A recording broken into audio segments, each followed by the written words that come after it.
1, 2, 3. Welcome to the Mental Reps podcast, featuring your host, Brian Wright. Who's on your Miami Heat Mount Rushmore? Our guest this episode is TV play-by-play announcer for the Miami Heat, Reid. Personally, you would be on mine, but I want to hear what yours would be. I'd be right there with you looking up at the icons of the franchise. This week's episode is sponsored by the Field Irish Pub and Eatery, a little piece of island in South Florida. Mickey Harrison, Pat Riley, Zoe and Dwayne Wade. Now fade out that fresh-ass beat, and let's get this bitch on the road. Welcome to Mental Reps Podcast. I'm Brian Wright. I hope you're happy and healthy. Thank you for listening and watching on the YouTubes, whatever you're doing to ingest Mental Reps Podcast. I really appreciate you. Big shout out and thank you to everybody who came out to Shamrock Comedy Club with headliner Flip Schultz this week. That was an incredible show, and cannot wait for the next one. It's going to be on November 16th. We also have a roast battle.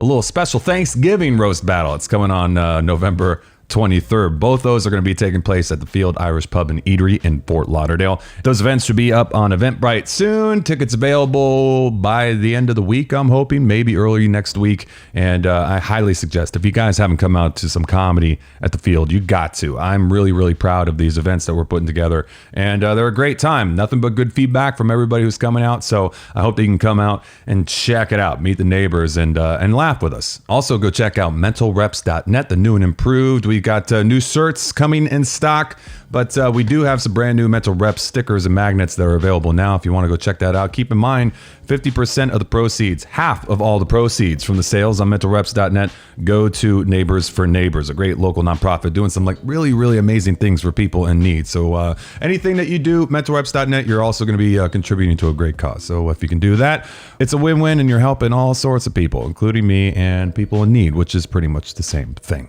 Also, we got the Patreon page, Mental Reps Podcast, giving out exclusive content and personalized shout outs on the podcast for the lower tier members, all the way up to the yearly one-on-one interviews to be released on all my platforms for the God tier members. I have tiers starting as low as $3.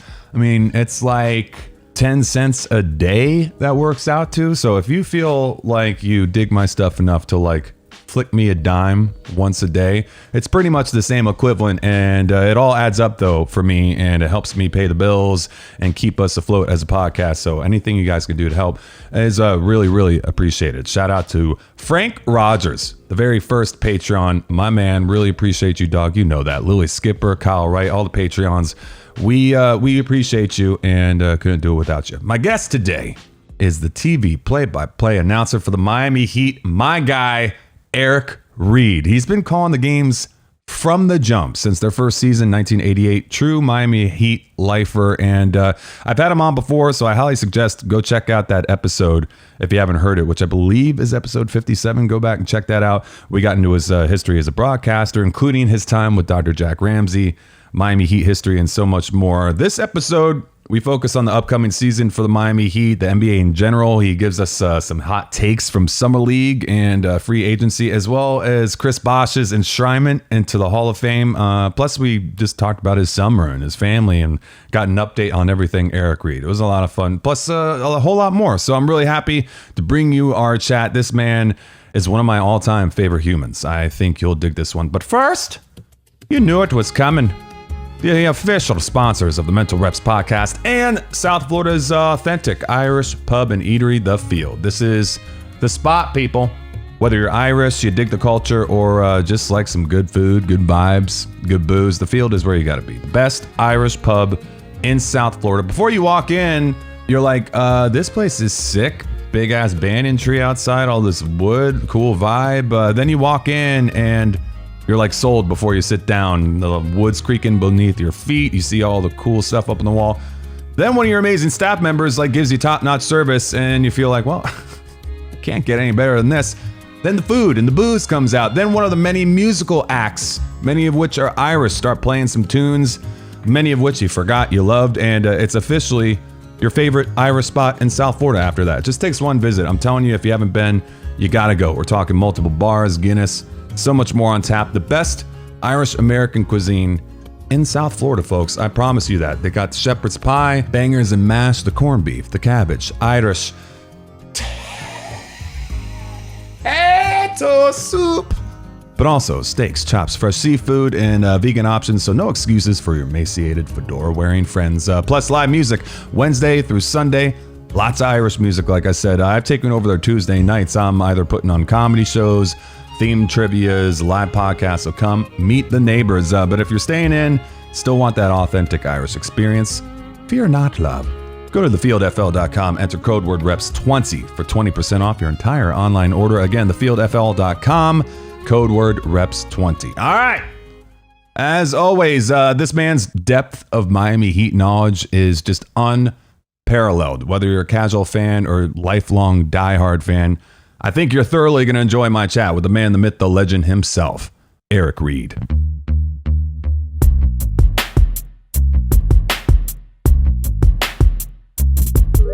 Kaboom.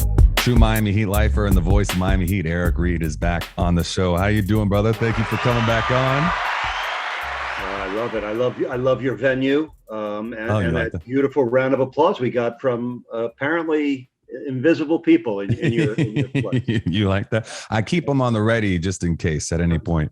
But no, man, I really appreciate you making the time to come back on with me. And I know I told you last time you were on.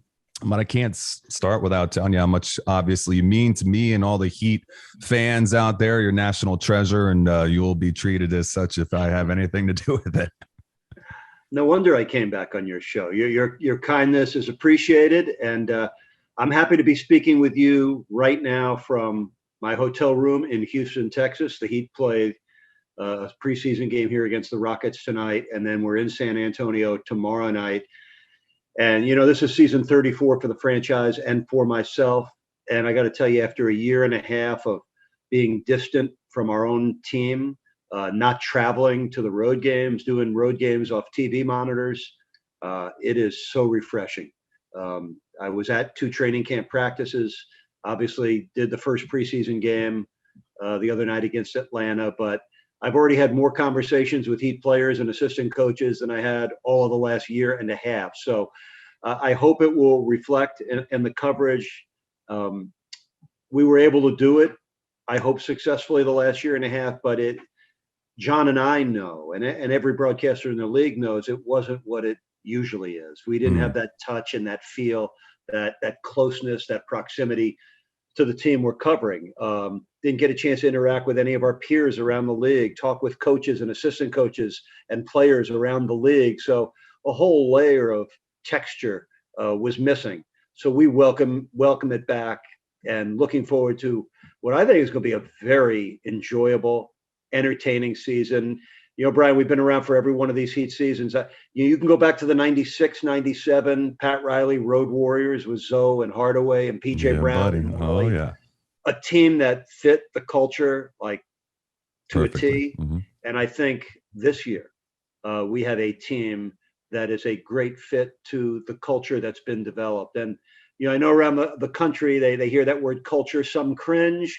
Those that know and understand appreciate it. And those that get a chance to play in Miami, they know full well by the time it's done that this is an experience like none other in the NBA. So it's cool to be back with them. And I think Heat Nation's in for a fun ride this year.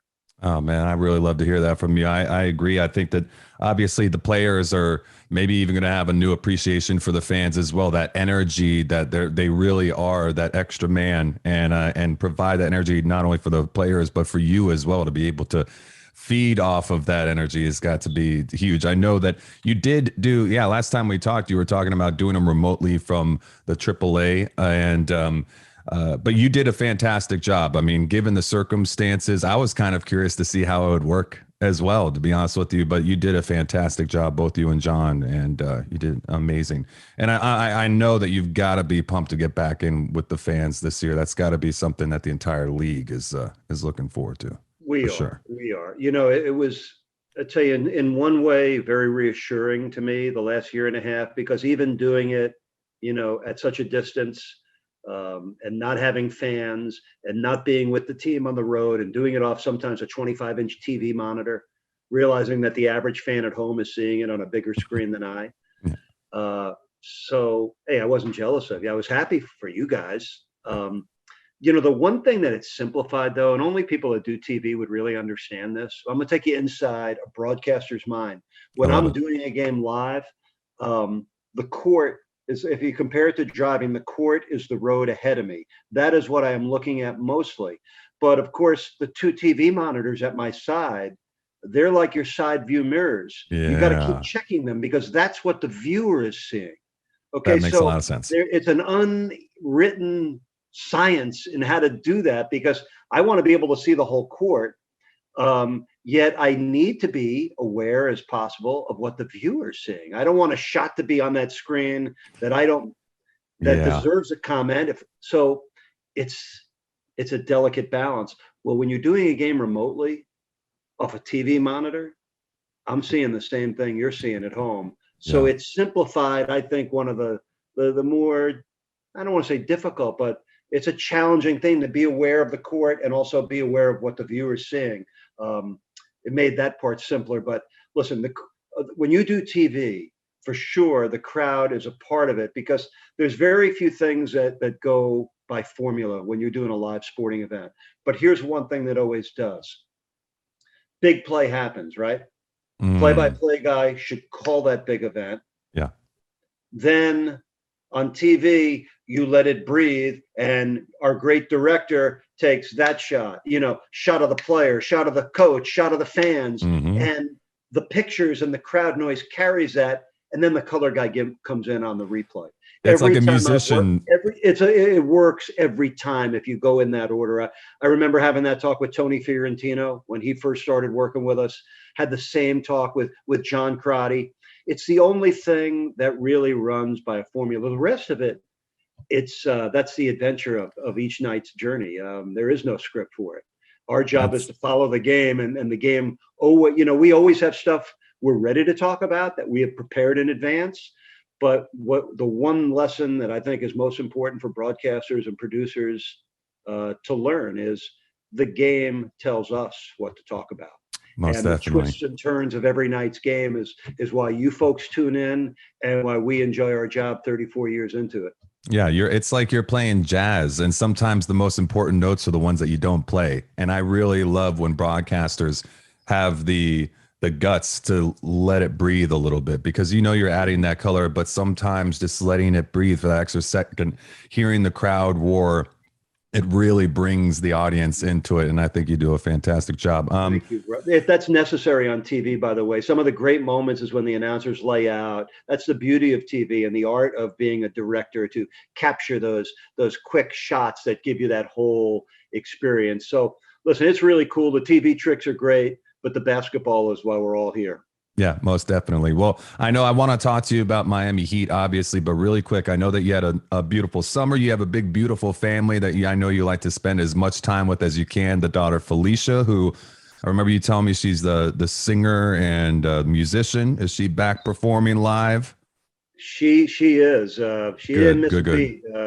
During the pandemic, she created a whole online store for her products. good for her. She tours all over the world still, especially to French-speaking areas. That does not exclude America. She does shows all over the country Wow. and all over the world. So, like how we play. Her name, by the way, is Felicia Ross. Phylllisia Ross, Okay. Ross. And I would encourage anybody to put that name in YouTube. She's probably got 25 videos out She's over very her talented. I saw over her one bit. 10-year career. So we're so proud of her.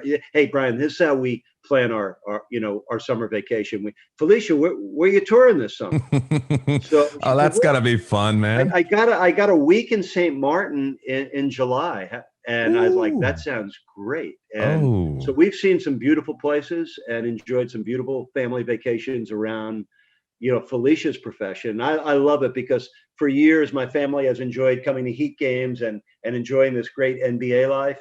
And now the Reids have another outlet, and it's following Felicia's career. And I don't want to shortchange our son Andrew Ross, lives the in New York artist, City, yeah.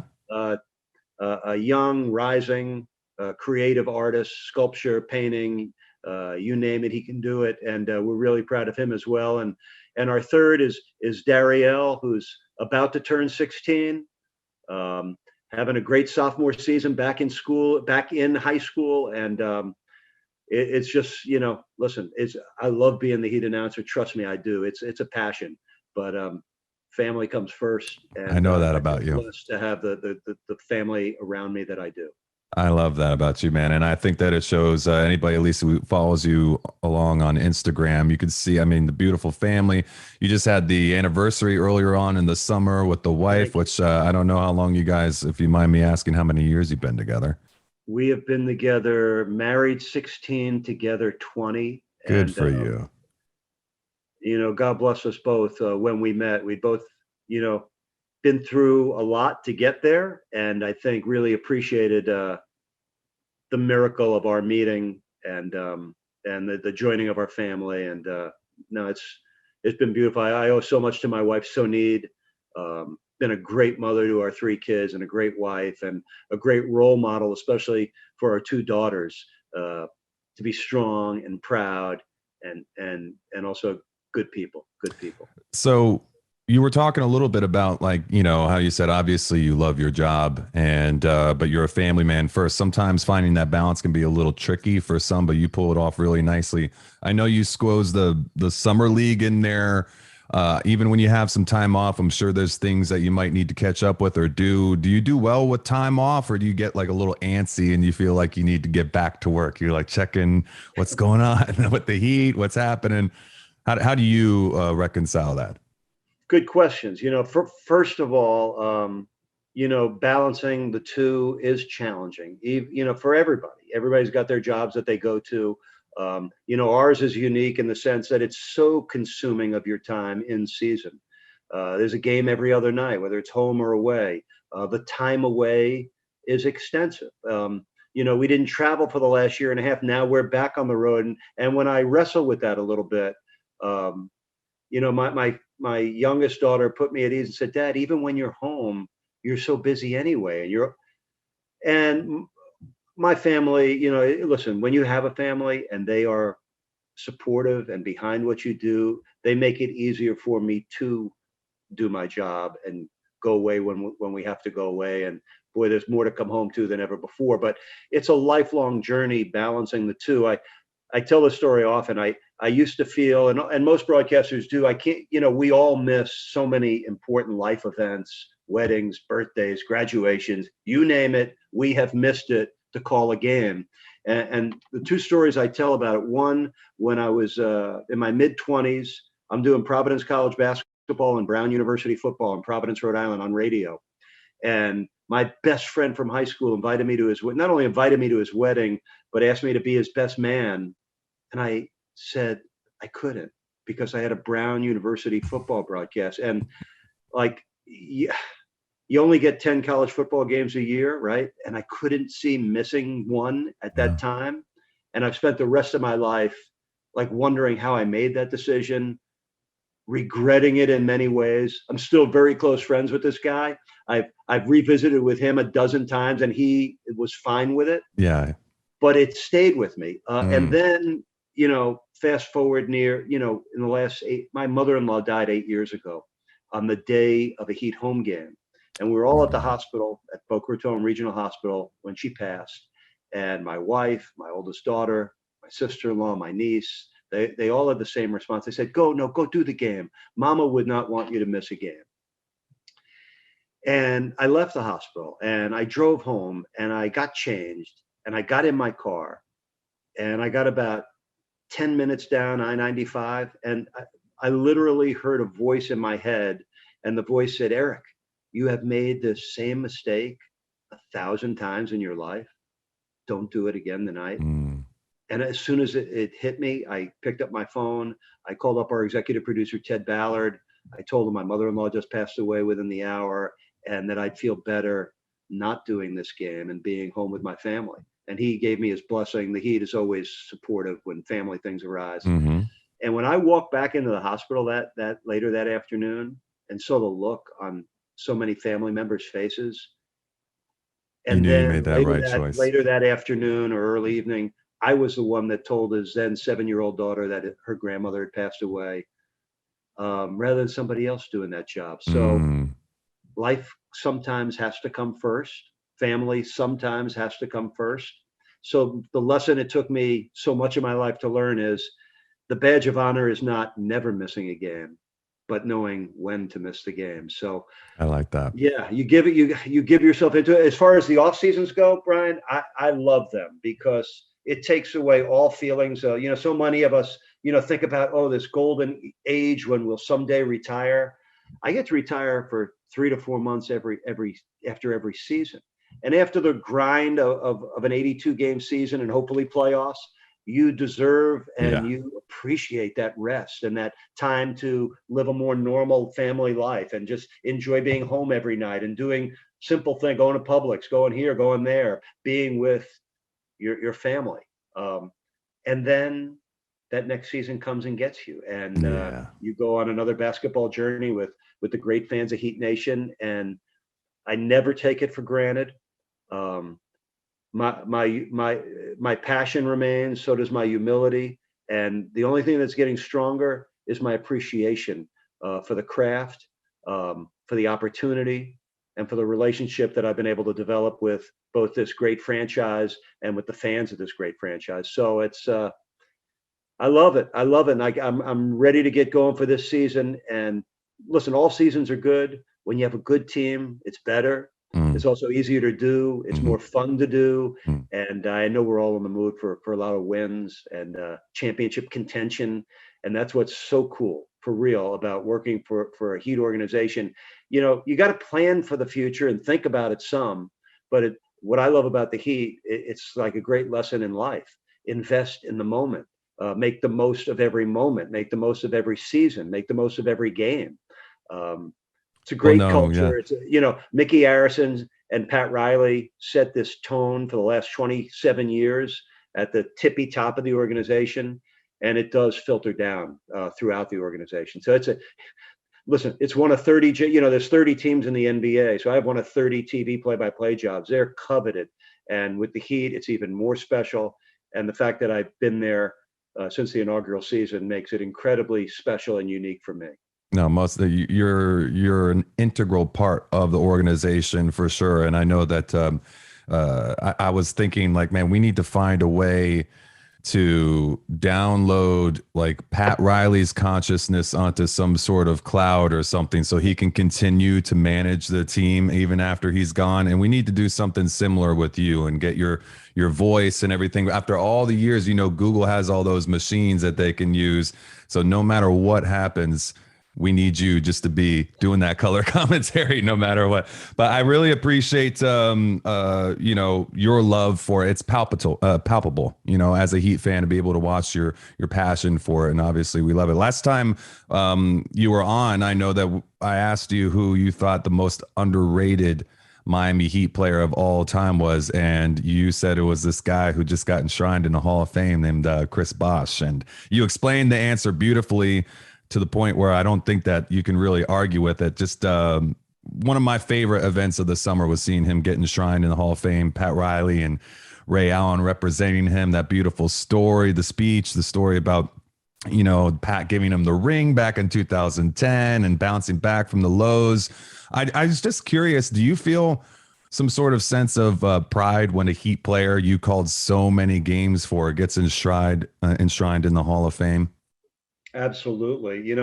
It's the third time I've been in Springfield for a Hall of Fame induction. Was there for Zoe. Was there when Pat Riley went in.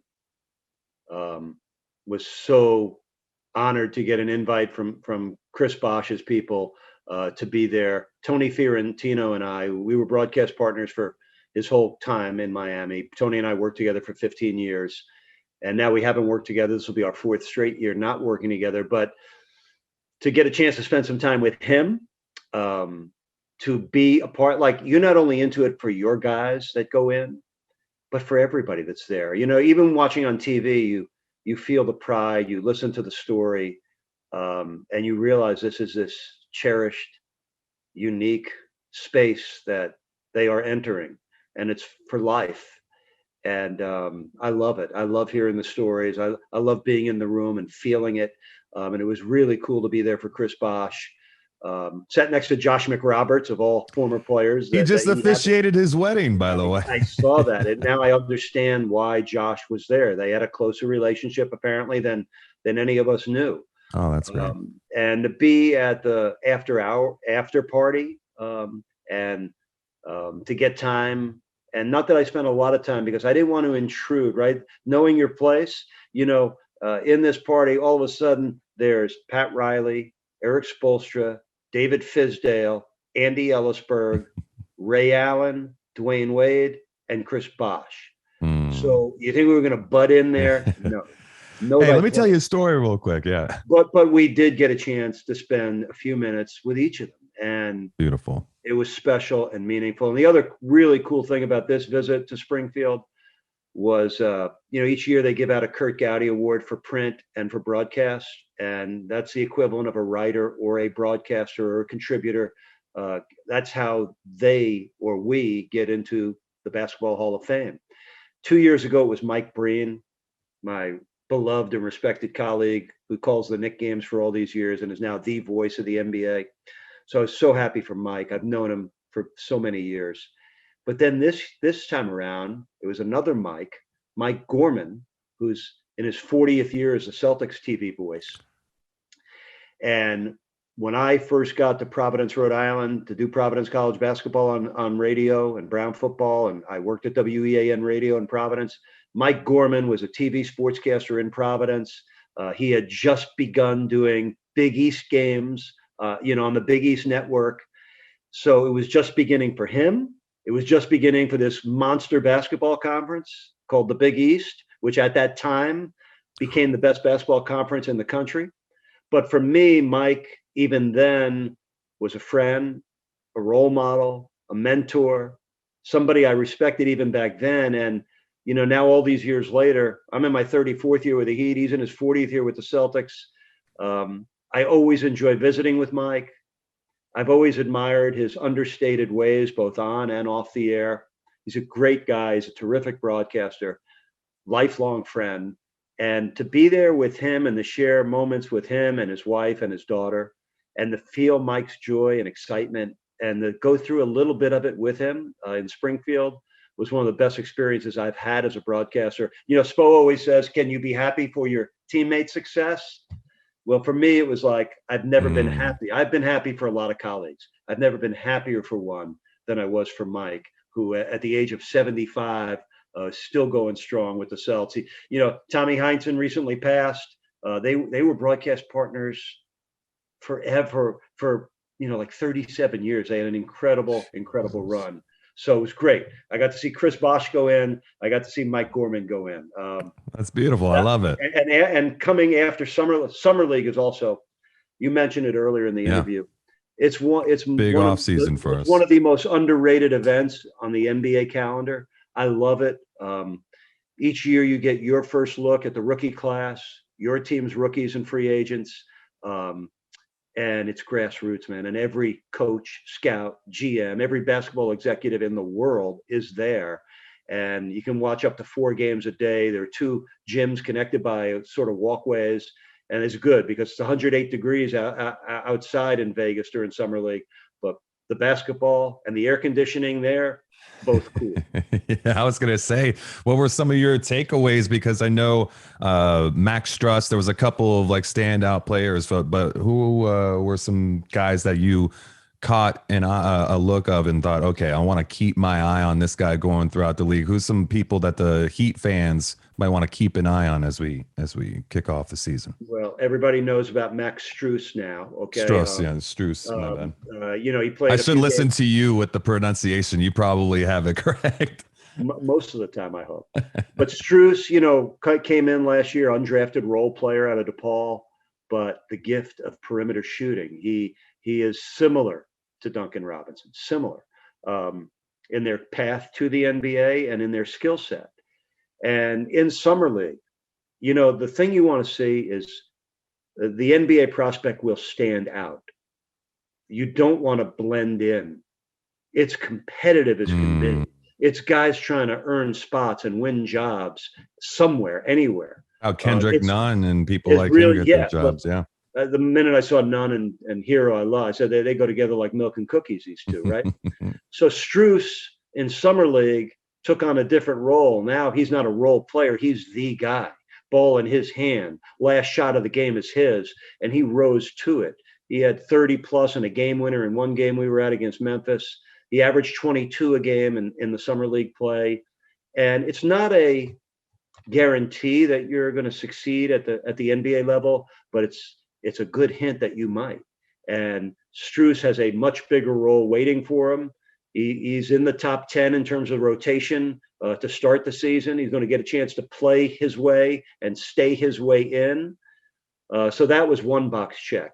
The other guy would be Omer Yurtseven, who I think was headed, the 7-footer out of Georgetown from Turkey, played a handful of games in the G League for the Oklahoma City Blue last year. Heat signed him late in the season like they did Kendrick Nunn a few years back. I think the Heat had, a two-way contract in mind for him.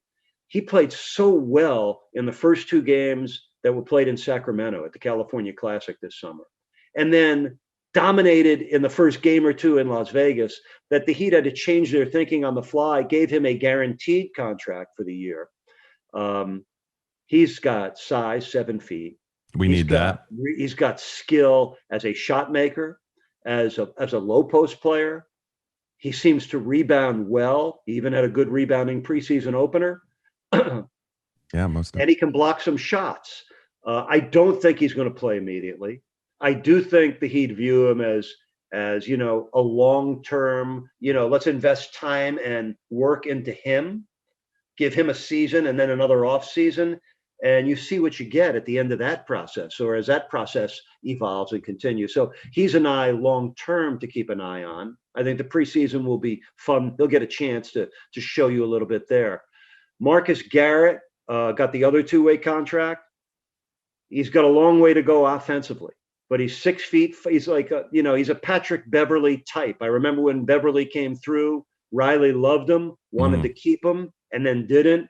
And he's still in the NBA, harassing the heck out of everybody he plays against with his tenacious ways. He was a fit for the Heat culture. We were that close.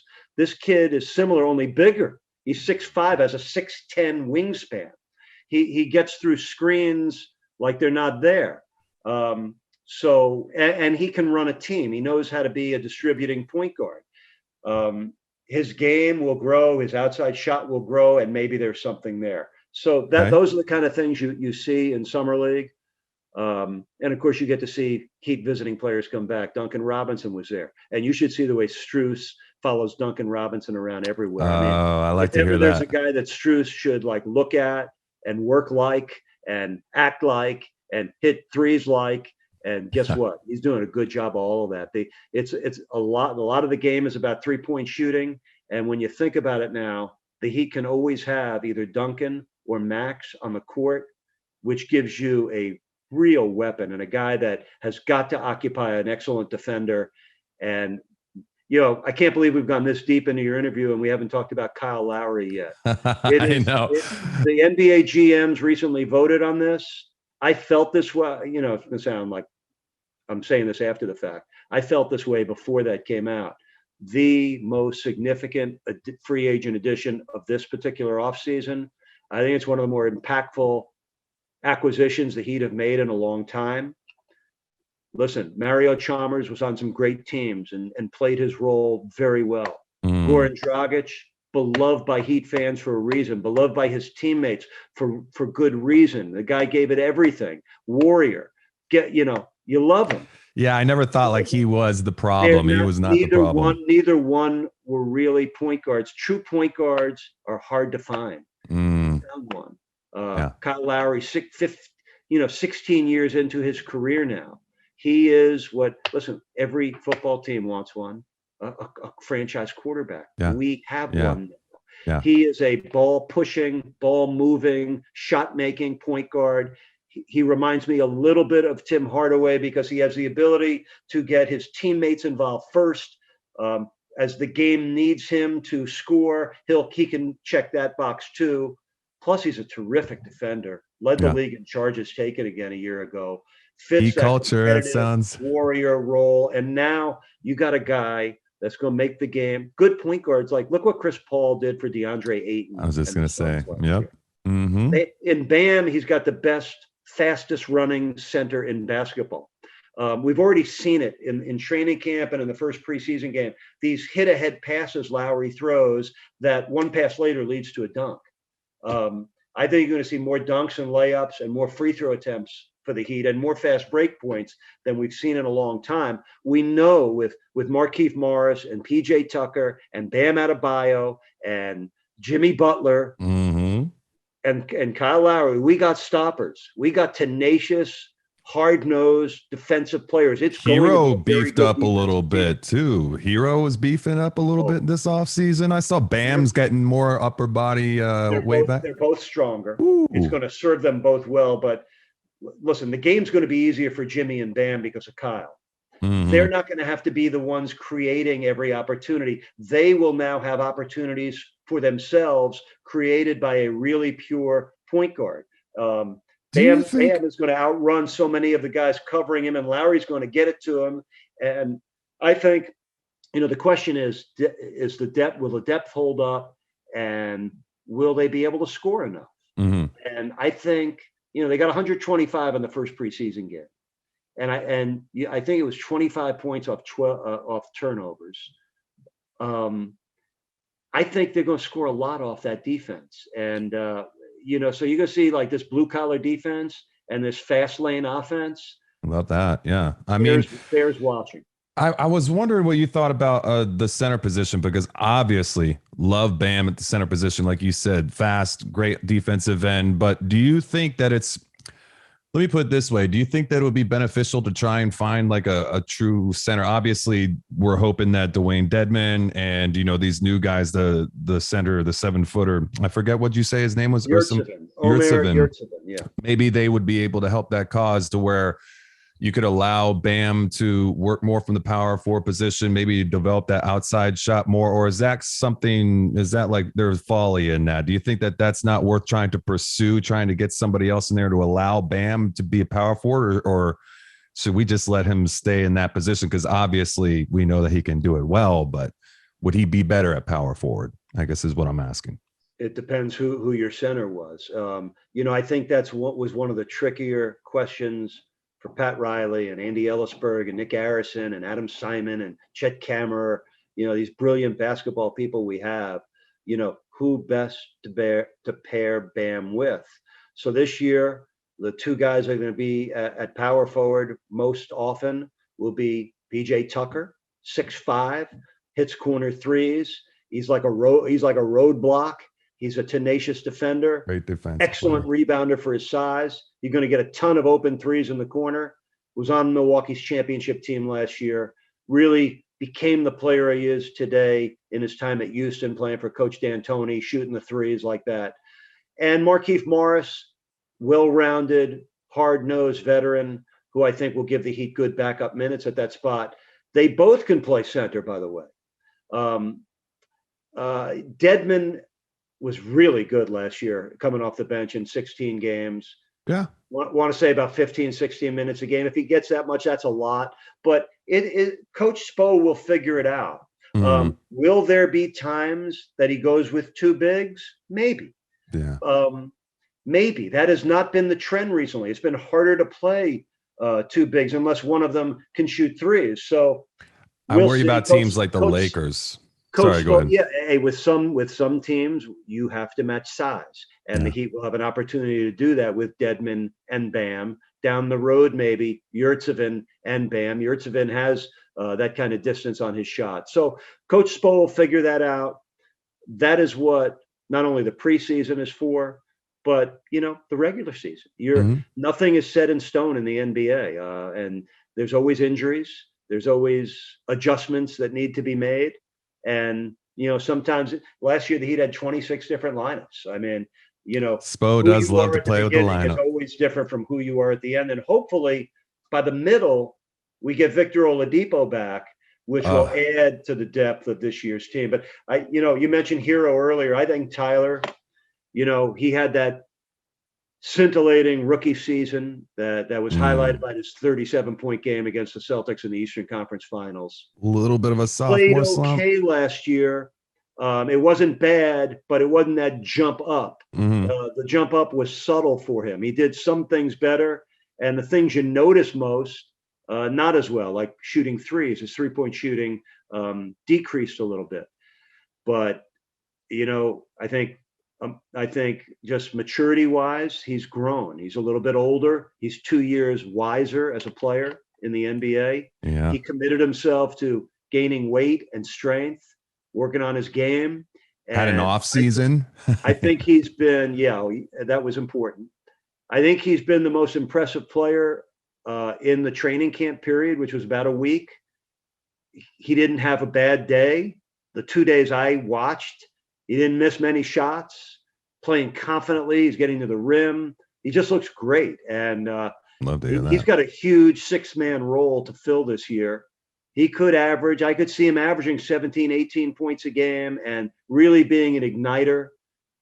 We've seen him already in his career that Spo likes him as a finisher. For a guy that doesn't start, he logs a lot of fourth quarter minutes. So it's a great opportunity for him this year. And I think he's really ready to seize and capitalize on the opportunity that's right in front of him. I love it, man. No, definitely looking forward to the season. I think all things considered, massively upgraded roster.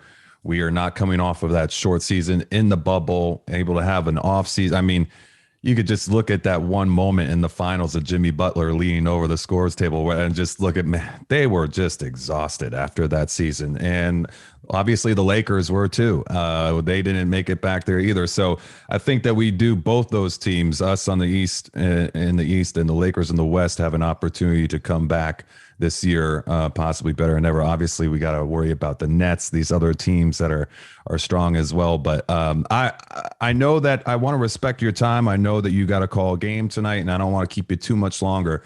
But I have to ask you at least one or two tough questions before I let you go. So I have to ask you, who's on your Miami Heat Mount Rushmore?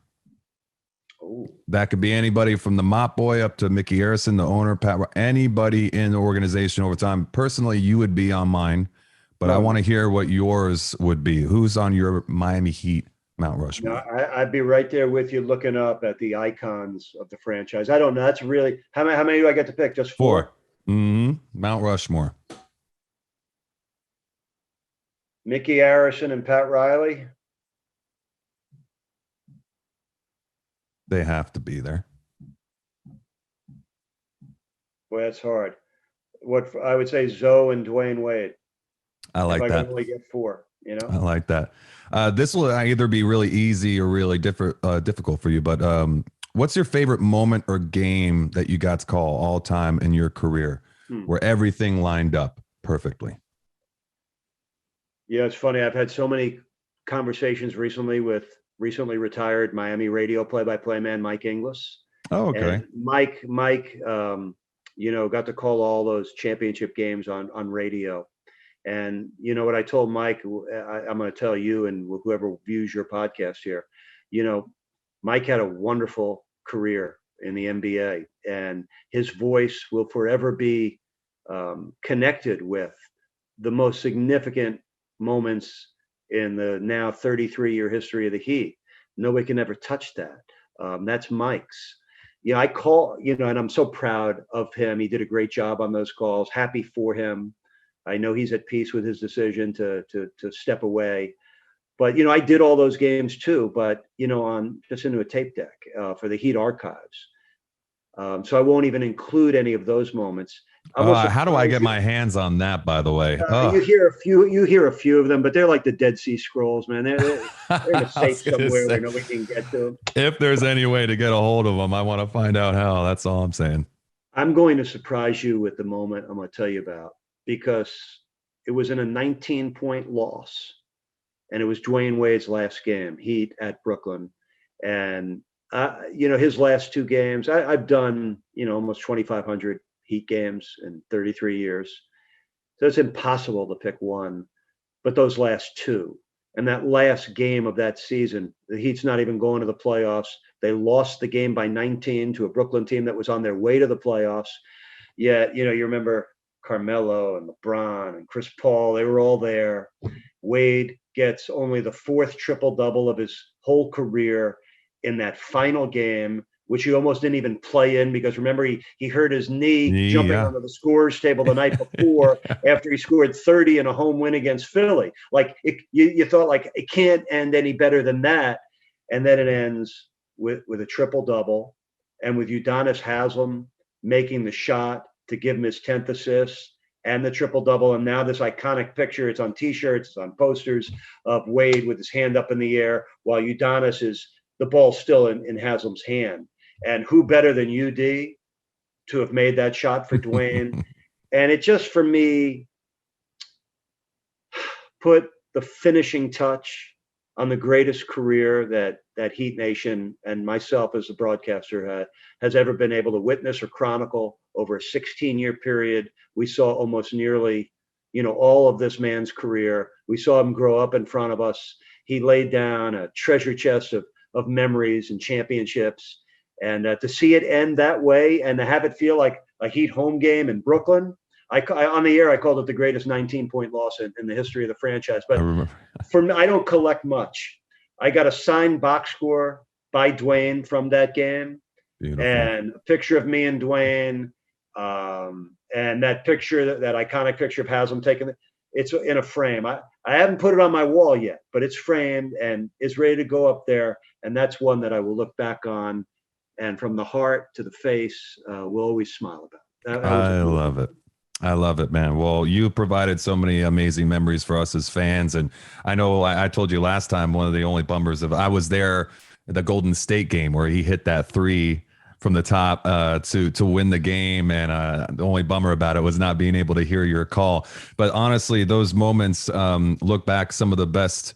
Again, we were talking last time about how much sports means to the human spirit. And when we were going through the pandemic at the very beginning, not having these sports to be able to watch and be able to turn on the TV and hear you speak about the teams that we're passionate about, you don't realize how much that means to you. And I think that obviously down here in South Florida, you mean a lot to this fan base. Cannot be happier that you're continuing on. Just please don't ever leave us, man. You just stay where you're at. Keep doing your thing. I could not be happier that the Nets didn't hire you back in the 80s and you found your way down here to Miami, and you're a national treasure, brother. We appreciate you. And thank you for coming on again, man. I really appreciate you. Thank you. Thank you for your kindness. I appreciate you. When Wade made that shot against Golden State and he's running around the court, I remember my call. I said, it just happened. And I'm glad this just happened. Enjoy the season, Brian, and look forward to our next visit. Always a pleasure, Eric. Take care, man. Have a good game tonight, right? Thank you. Thanks, brother.